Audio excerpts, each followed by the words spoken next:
I've known the man for about 8 years because he's been my sponsor that long. And see, I can get all emotional inside right now thinking about that. There's been a lot of days I don't like him. There's been a lot of days when I love him, but there's one thing I know for sure. Whenever I've needed him, good, bad, or indifferent, the man has been there for me. If you don't have a sponsor like that, I suggest you get one that will be there for you all the time and that you respect in Narcotics Anonymous. Next speaker is Jim S. from Alta Loma.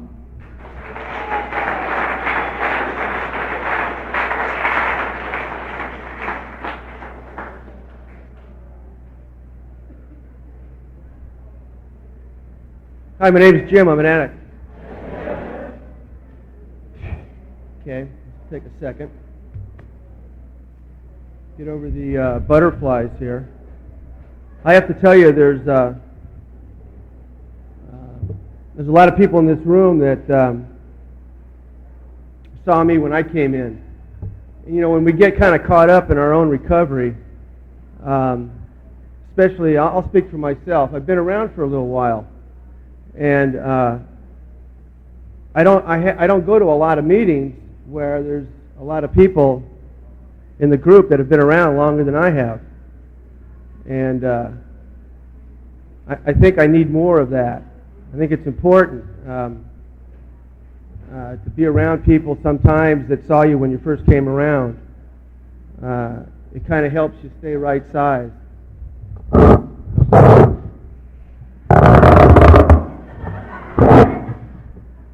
Kind of helps me stay right size.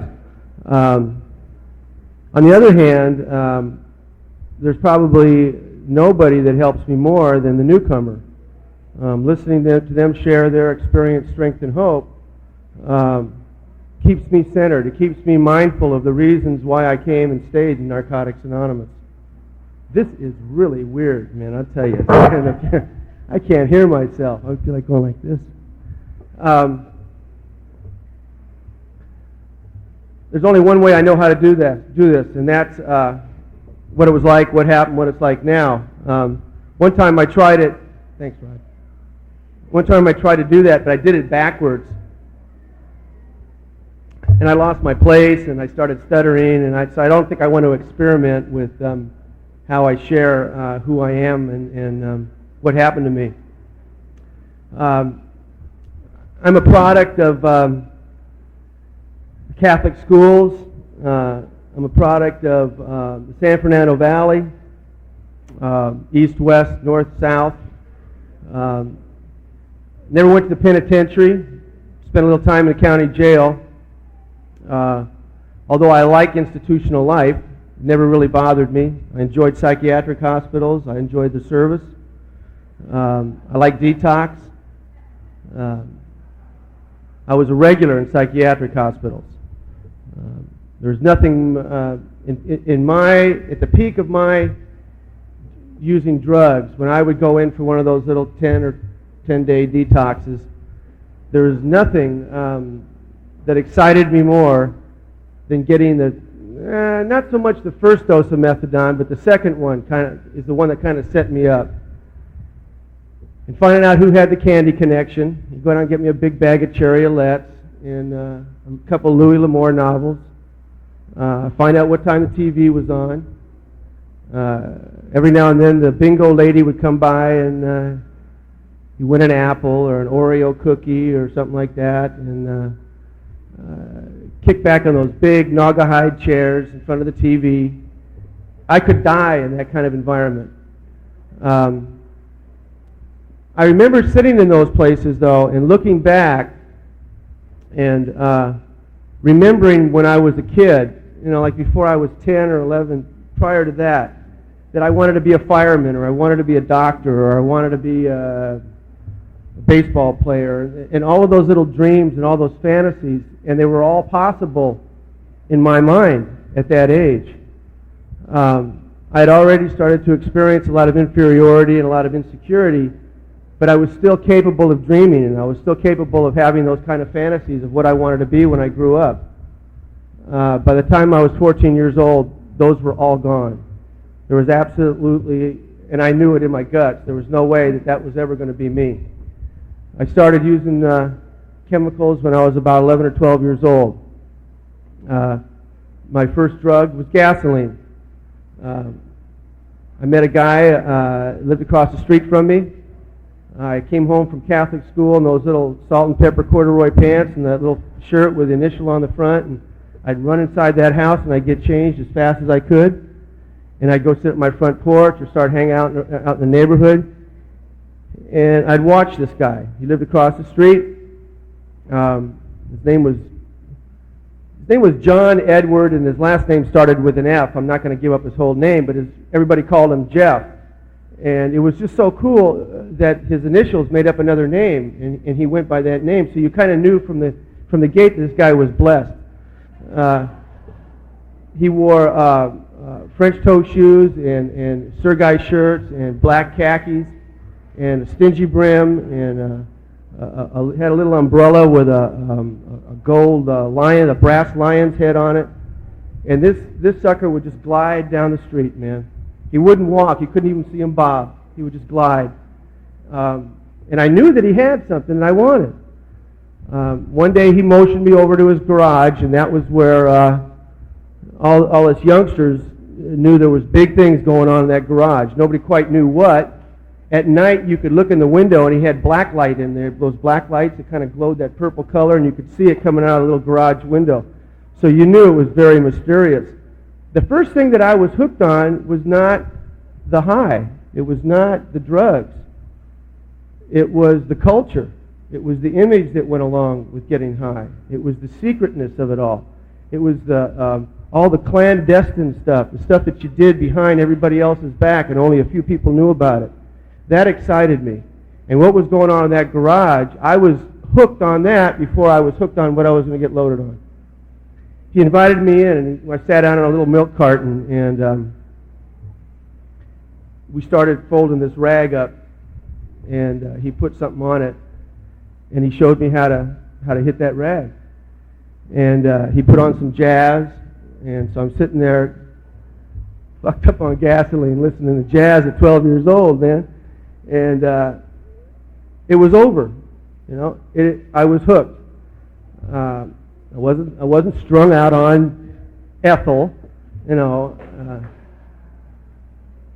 But I was hooked on everything around me. I was hooked on the ambiance. I was hooked on the environment. I was hooked on all the little rituals that he went through to get me loaded. I was hooked on the music, and I hate jazz. I hate jazz today. I can't figure that shit out. Excuse me.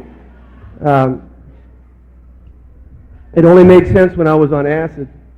So when I sat there and I started to realize what was going on, the first impression that I got was, now I'm on the inside, and everybody's got to figure out what I know. I was always on the outside trying to figure out what everybody else had. At least that was the way I felt. I always felt like I was the fifth wheel. I was the hanger-on. I was the tag-along. I was the last guy to get picked for baseball. You know, that kind of stuff. My mom used to comb my hair. You know, I had one of them Bob's Big Boy kind of things going for me, man. And you put that together with those little salt and pepper corduroy, you know, you're just a lame kid. That's about all there is to it. And here I was sitting in this environment with that black light on and that 105 FM, man, and sucking on a gas rag. I proceeded to hide little baby mason jars and little baby food bottles all around the neighborhood with little bit of gasoline in them, hid them in the bushes around the neighborhood. I already started stashing my drugs, you understand. And I had a little rag folded up on top of them. I could ride my little bicycle around, jump off in a bush, hit that rag a couple of times, and be off with my business. Within a few months, he had turned me out on weed, and we started getting into speed, and this was in, I don't know, late 50s, early 60s, somewhere around in there. Probably 58, 59. And school started to kind of be inconsequential. I wasn't really excited about school anymore. I ended up going to a Catholic high school, and it didn't work out. I was pretty naive when it came to women. In Catholic school, you know, it was kind of funky in there. And then I went to an all-boys high school, and so I was really socially retarded. But I was doing all right on the drug side. You know, I was kind of half hip in that area. By the time I was 16, 17 years old, getting high was my first priority. I got up in the morning. The first thing I did was I got loaded. It didn't make any difference if I ate a handful of bennies, man, or if I smoked some weed. My mom at the time was married to a guy that was the vice president of a vineyard. And so we had a garage from ceiling to floor, front to rear, stacked with, they were sample bottles of wine. And there was like little alleyways that you had to walk through to get to the back of the garage because the wine was stacked all the way to the ceiling. So it was nothing to go and slip a couple of those into my jacket pocket and take off for a sock hop or whatever the hell was going on. So alcohol always was part of my social life. I was a chronic burglar as well. I was hooked on the lifestyle and the things that I had to go through to steal the shit. It's not so much what I stole. I didn't steal anything probably more expensive than a black and white TV most of the time.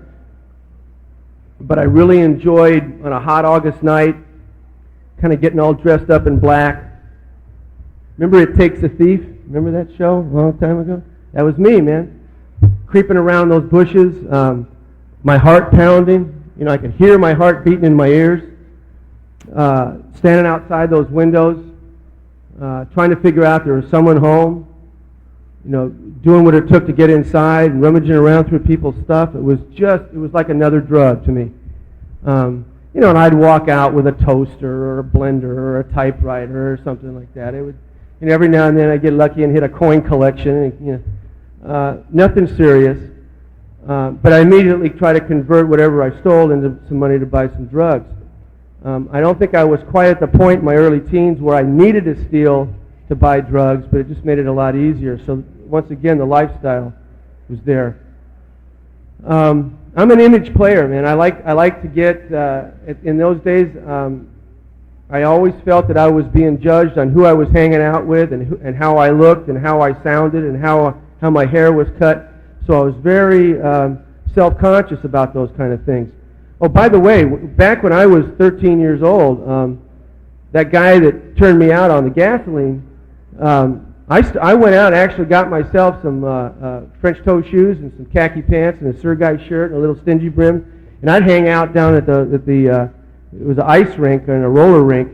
I'd go out there and hang out like I was some kind of Mexican, and you know, basically I was just a little jive-ass clown, but I felt all right, man. I felt like I was a part of this little tip, and it didn't make any difference. You know, I felt okay, and that attitude and that kind of behavior kind of carried itself throughout, you know, my using.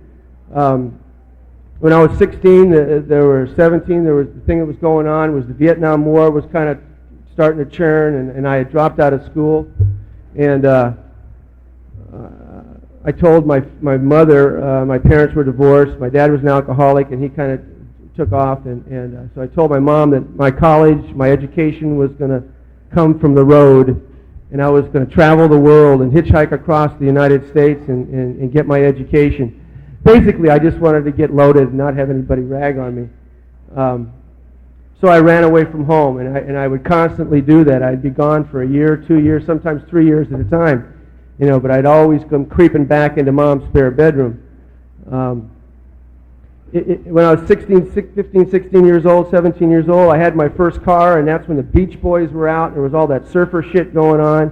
And up and down Van Nuys Boulevard, up to a certain point, you know, you had to be some type of a surfer-type individual just to kind of get down the street.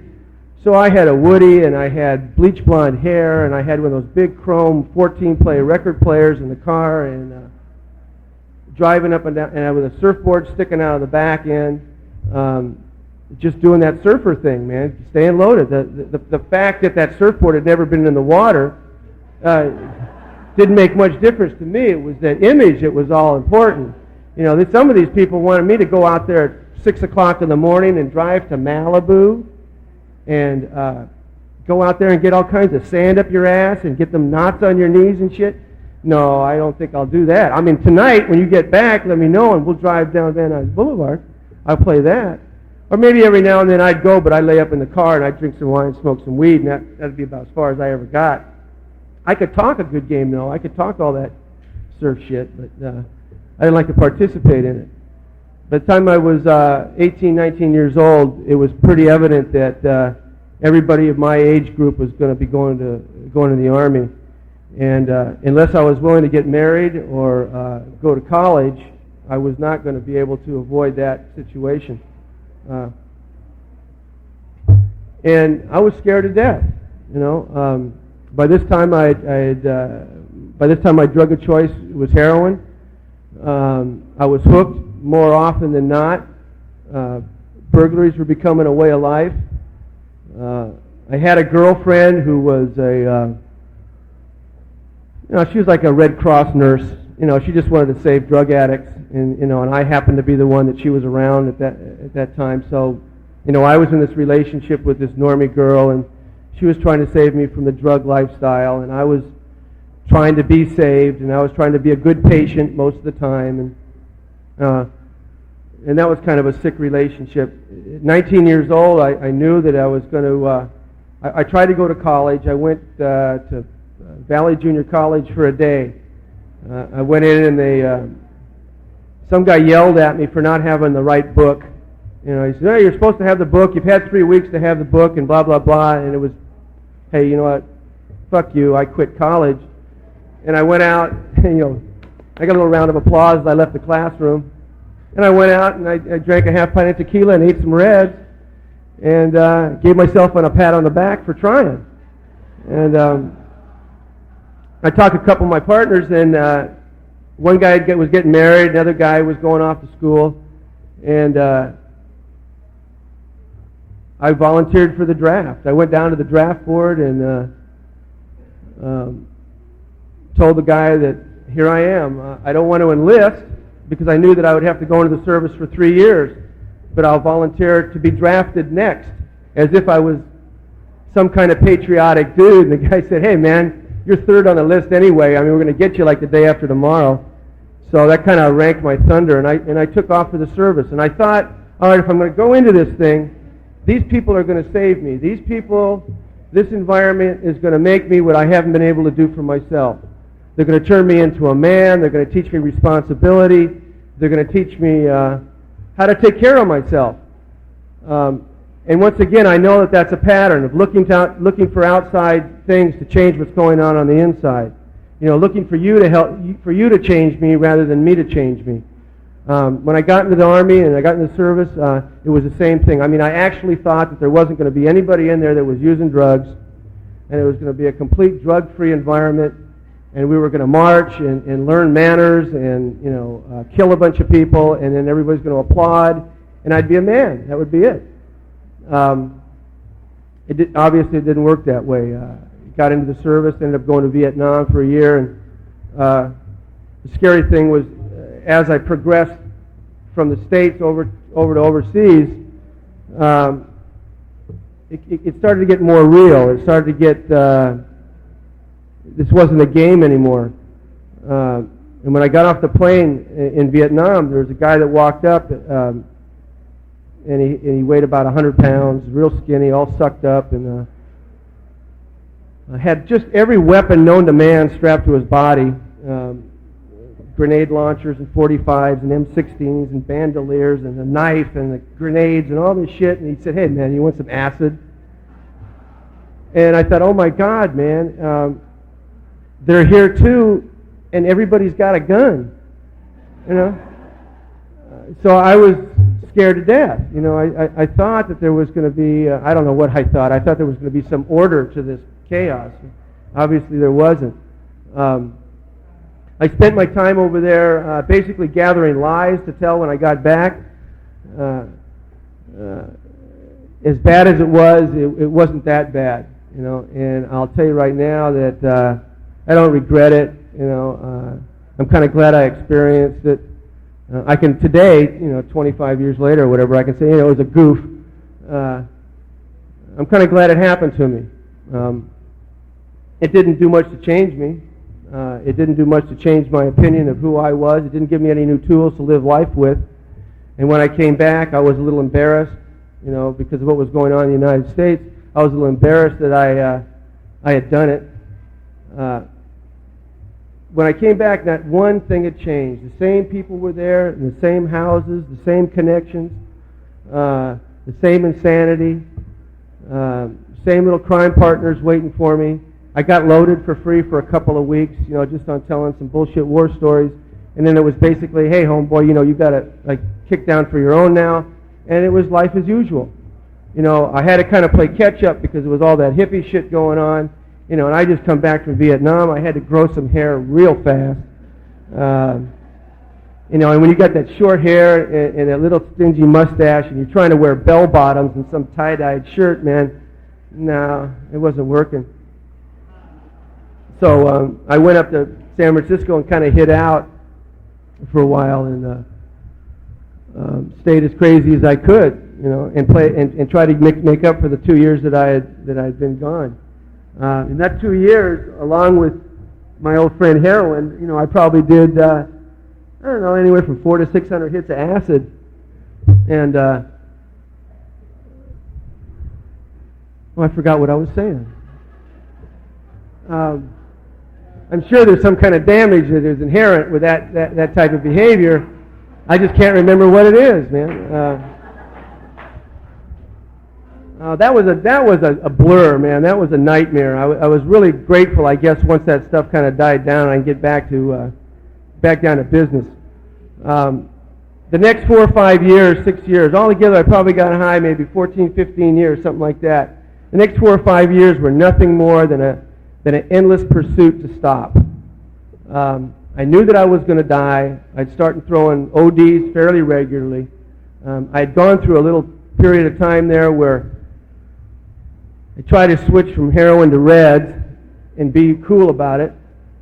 I started doing daylight burglaries on about 40 Red Devils, man, and that's just not cool to be doing that kind of stuff, Radio blaring, backing your car up, popping the trunk, stumbling up the front steps, breaking the front door in, laughing with your partner, going, ah, ha, ha, ha, coming out with stereos and TVs, like a moving company or something.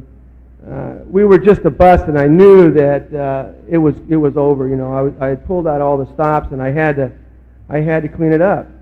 The Veterans Administration was starting to look like a pretty good deal, and they were starting to take in a lot of veterans into their facilities. Prior to going to VA, however, the county had kind of started gear up with the mental health department. In 1970, 71, around in there, 1969, you could go to Metropolitan State Hospital or Camarillo State Hospital to do your detox. And these were basically psychiatric institutions. I guess alcoholics went to health farms and sanitariums, and addicts went to psychiatric hospitals. And I asked them, why is that? And they said, well, hey, man, you got to be crazy to be doing that shit. All right, so that made sense to me. I enjoyed that environment, but it became a pattern once again. It was out of detox, back to mom's, get a run going, get a little chicken shit job, go back into detox, go back into mom's, try to find a job, do a little burglarizing, go back into a detox, on and on and on. And it was not ending. Somewhere in that period of time, I tried Jesus Christ, I tried devil worship, I tried different medications, Elavil, Triavil, Milleril, Stelazine, Artane, all the psychiatric things. I thought they said I was a manic depressed. Well, yeah, I'm depressed, man. Wouldn't you be if you had to get up and get $100 worth of drugs every day and you didn't know how to do it? That's goddamn depressing.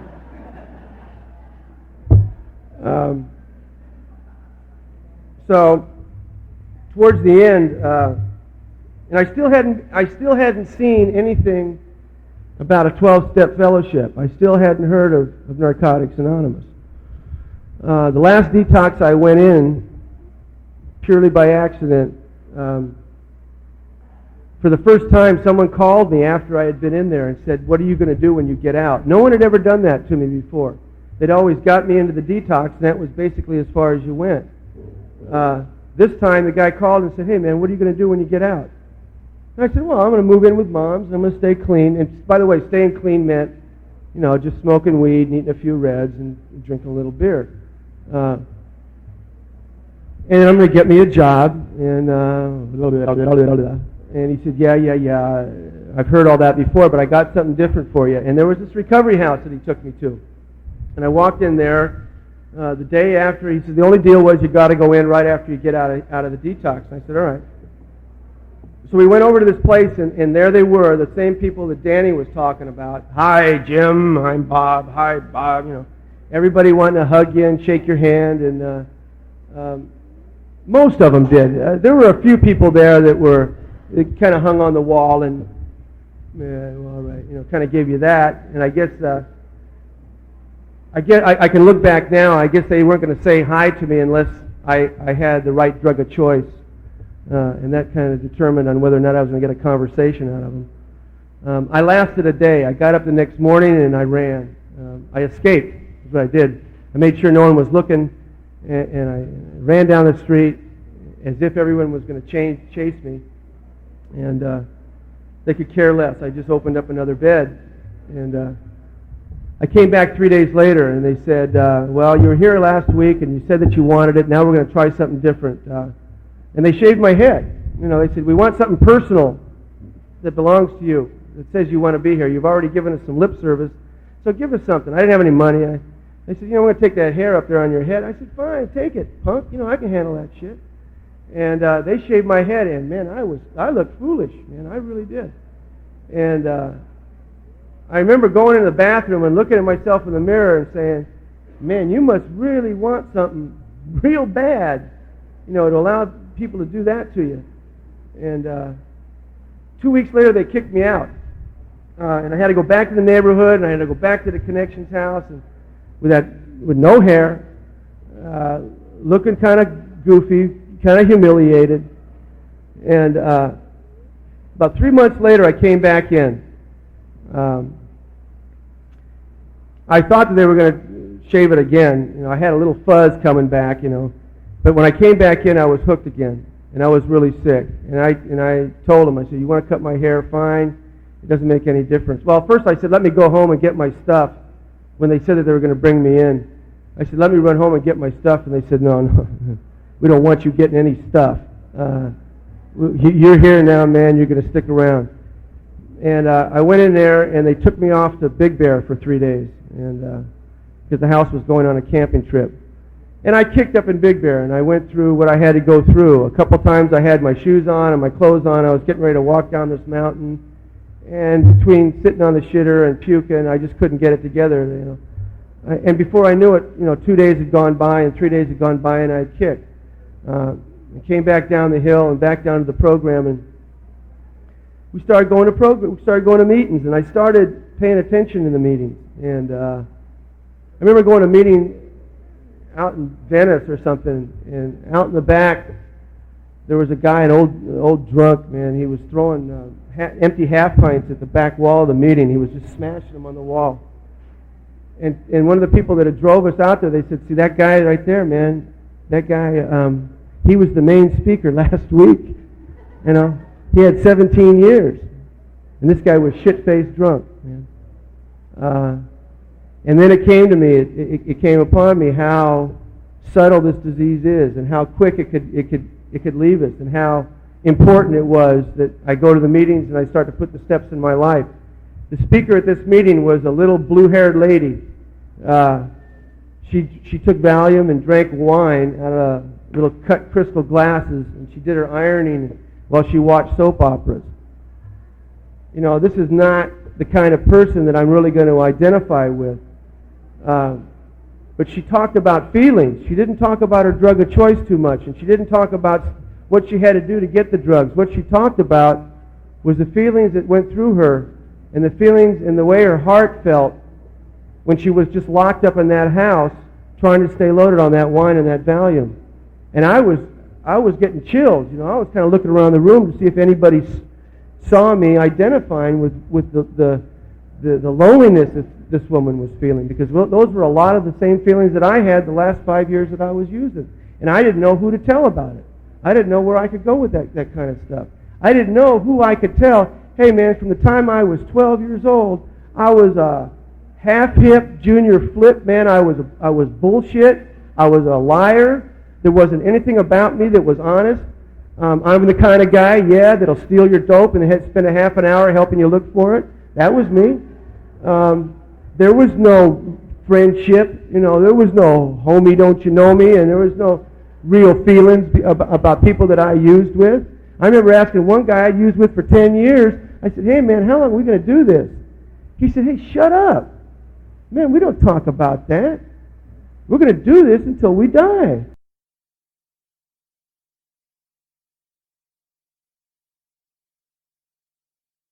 And he didn't want to hear about it. You don't have those kind of conversations when you're out there using, hey man, how long are we going to kill ourselves? No, we don't talk about that. We can argue over who's going to go first. We'll argue over who's got 1250. If there's a bad count on that last jar of Reds we can argue over that. But we're not going to have too many conversations over how long this is going to be going on. Down deep inside of us, we knew how long it was going to go on. It's going to go on until you die. Or you go to the penitentiary and the state of California makes you stop. In that program, the most important thing that happened to me was somebody told me to sit down and shut up and listen, which was completely unlike any of the other places that I'd been. I'm not stupid. I have a little bit of a vocabulary. Somewhere in Catholic school I must have learned something. I can kind of hold my own in a conversation. What I'm trying to say is I thought I knew something. My idea of working the steps was memorizing them. Shit, I memorized them in about 3 days. And so I could kind of spit the NA rap back to you. And I came in here and I was an 8x10 glossy of a guy working a program. Now there wasn't anything behind that, but I looked like I was working a hell of a program. And it took some people that came from the same place I came from that would pull my covers and would say, hey, you know what, man? You're full of shit. You're lying. You haven't paid any attention to that third step. You haven't the slightest idea what the fourth and fifth steps have for you. You don't even have the slightest idea what you're supposed to be doing when you go out with your sponsor. And I had to learn how to behave. I had to learn how to apply these steps and these principles to my life. And most of the time, the most important learning experiences came when my mouth was shut, and someone else was sharing their experience, strength, and hope with me. In that program, about 2 years later, there was a gal there that I don't call my wife a gal. I met my wife at this program. I'm not a big believer, and I didn't date when I was in treatment. I ended up working at that program, and so did she. And a couple of years later, three, 2.5, 3, we got married, and it was instant family, just add water, wife and 2 kids, like that. And she had 2 children, and I was still inside, kind of an emotional cripple. I thought that the 9-year-old little girl knew more about life than I did. I was intimidated by her. She was real sharp. She was real bright. She was kind of a tomboy. And I walked around for the first 4 or 5 months sure that she could see all of my insecurity and all of my inadequacy relative to, hey, this guy doesn't know how to raise kids, man. This guy doesn't have the slightest idea what he's doing. Now, once again, that was my head, and I had to come to terms with that. And what I ended up doing was I ended up talking to some other people on this fellowship that had kids. And I'm always amazed at people that are married. And it's okay to marry if you're married and you've got a sponsor that's not married. But when it comes to shit about your marriage, go talk to somebody that's married. I won't say that again, but it's always baffled me. So I started talking to people that I've met on the program and learning how to open up and learning how to share a little bit, learning how to be honest. These are feelings and these are emotions. These are things that I had never come in touch with out there in the streets. Any relationships I had were about helping me keep my drug thing together. That's what the relationship was about. I remember when I had about 3.5, 4 years clean, maybe 5 years clean. I got a paid vacation. Now, I'm the kind of guy, back when I was using, I'd sit on the bus bench, and I'd see a guy drive by, some lame man, a guy with short hair, and his wife with curlers in her hair, and he's driving one of those lame-looking station wagons, and he's got a couple of kids in the car. And my first thought is, where does this guy live? I want to go steal all his shit. The second thought was, how does that guy do that? How does he feel comfortable looking like that? How does he behave like that? And how does he relate to those children? And how does he keep that wife together? And I guess he's got a job, and he probably mows his lawn every day, every weekend. And, I kind of like to have that. Now, the guy I'm sitting next to on the bench, I can't share that with that guy. But I kind of kept that little secret to myself. When I had about 4 years clean, my wife and I, we got a vacation, and we took the kids, and we went to Lake Arrowhead. And when we parked the car, and we were walking down to this little beach they had there, and as we walked by the picture window, there was the guy, man. It was me. I had a little pot belly on. I had short hair. My little shower shoe had a blowout. My wife had some curlers in her hair. The kids, snot coming out of their nose, and they were ragging about something. And we had just bought a new car, a little Volare station wagon with wood paper on the side. And there was that guy, man. There was that guy. And I understood then how it happened, and I don't want to say it was a lot of work getting to that point. It was uncomfortable at times because it required some change. This program required some change. The only time that, in my experience, that change has been real difficult is when I've resisted it. When I've kind of gone along with it, it wasn't painful at all. But it's when I try to fight my way out of that change, and I try to manipulate it, and I try to put a little spin on it, then change becomes a little more difficult. I think we're coming up on 18 years married, and somewhere in here I got a granddaughter. Hold her up and pass her around to the folks. Let's see the and I got a new grandson. I'll tell you, and I got a job, and I got a nice car, and I got a nice house, and I got a nice life. I got about 2 minutes.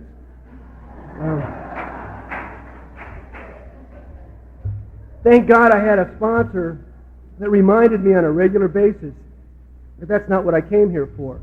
That's what I went to the other programs for. I never found it. I didn't find recovery either.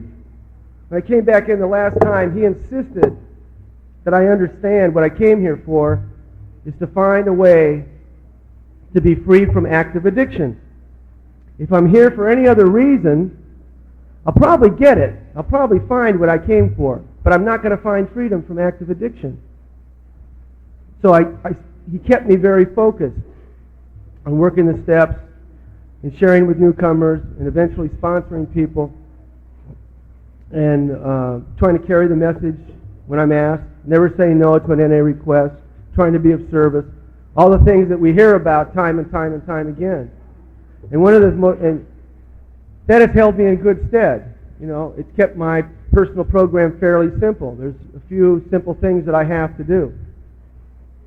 There's been times, however, that I've realized how easy it is to go back into the old way of thinking. I know that drugs is right underneath the surface of my skin, the drug lifestyle. I can snap in a nanosecond and be that person that I was when I walked in here.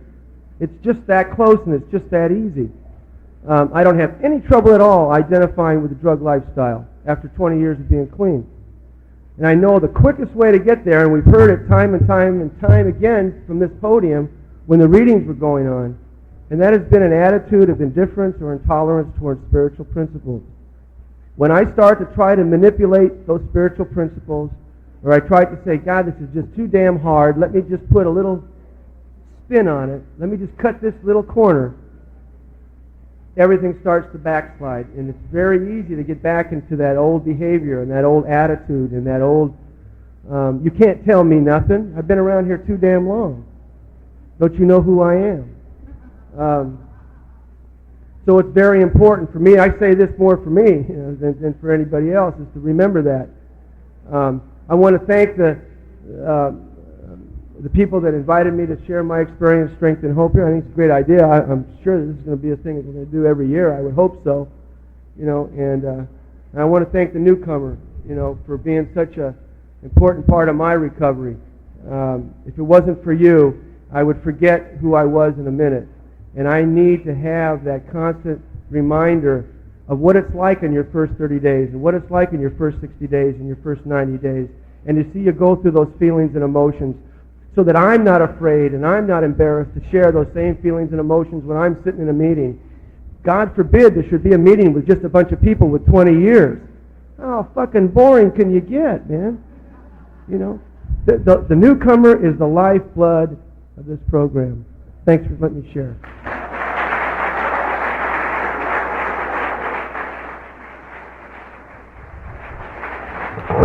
There'll be a 10-minute smoke.